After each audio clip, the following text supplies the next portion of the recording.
Hello, welcome to F4A TV. Thank you for stopping by my channel today. And today I wanted to continue the series of supporting documents for immigrant visa application. Today the specific topic will be about police clearance or police certificate. The biggest question will be who should submit a police certificate and what scenarios are in there that may require you to submit one or more police certificates. When it comes to police certificate, depending on whatever scenario that applies to you, you may be required to submit one or more.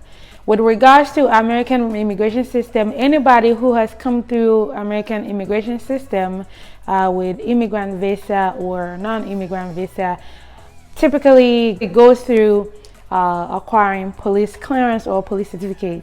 Basically something sort of like a police or crime report. So just to make sure that people with the right background, right clean records or right records are allowed into the United States. The State Department has different scenarios that stipulate who should get a police report and how many may be required. Today I wanted to talk about all these scenarios and see if any of these applies to you. But of course, if you're applying for immigrant visa, then at least one of these scenarios will apply to you. I'm going to break it down and give an example.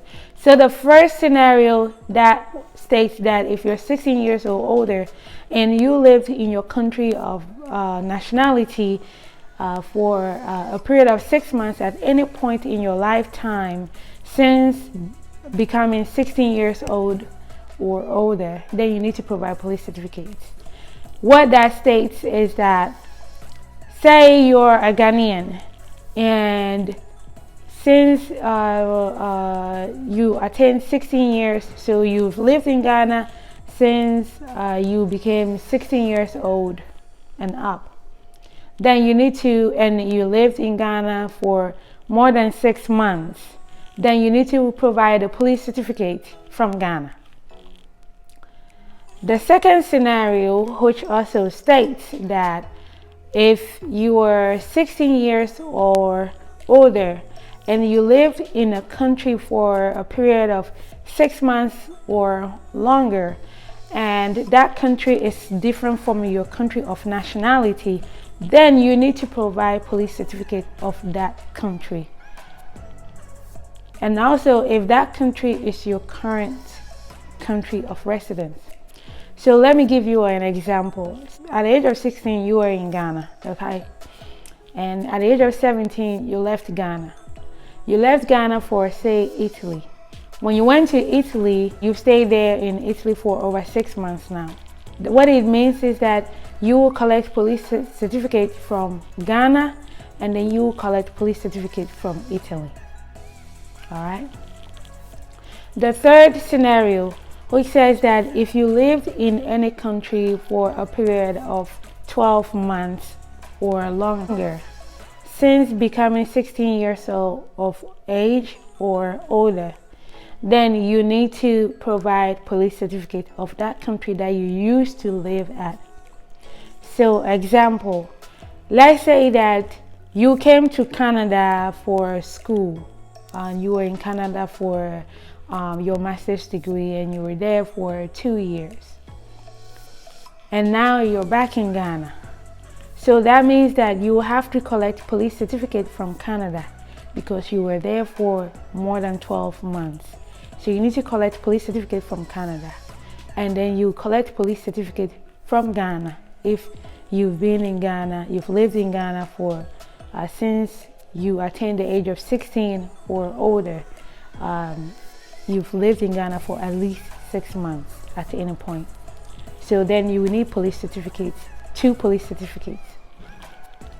The fourth one is that if you have been arrested anywhere, regardless of your age, then you need to provide police certificate. So that means that, say you were arrested in Accra, you were arrested in Kumasi, you were arrested and then you came to Canada and you were arrested in Canada too. So guess what? You need to provide all of these arrests. It doesn't matter if you were 16 years old or younger. And just make sure that if you were ever arrested anywhere and you collect the police certificate based on the other scenarios, then these arrest records should reflect on there. So let's say that you've been arrested in Ghana before, then that arrest should show up in the police certificate that you applied for. All right. So depending on the scenario that applies to you, you may be required to get one or more certificates, and depending on where you've lived. So if you've been to multiple countries and spend more time there, that is defined by these stipulations, then you should get more police certificates. So this is something that I wanted to do to talk to you guys about who should collect police certificate or police clearance, and under what situations or under what conditions are you supposed to collect, under what conditions or situations, scenarios do you have to meet to be able to collect the police certificate, under what scenarios require you to collect a police certificate. All right, so thank you guys for liking my videos, for the comments, for the sharing of my videos. Please subscribe. So when you come to my video, look at the bottom right below the video player. You see subscribe there. It will be in red ink. Just click on that button and it will subscribe you. And just make sure that before you do that, you sign in into your Gmail account, your Google account, and then when you do that, it will allow you to subscribe to my channel and get updates of all the videos that I'll be posting. All right, so I love you guys, and see you on the next video where I will talk about how to collect police certificates in Ghana. All right, love you guys. See you all soon. Bye bye.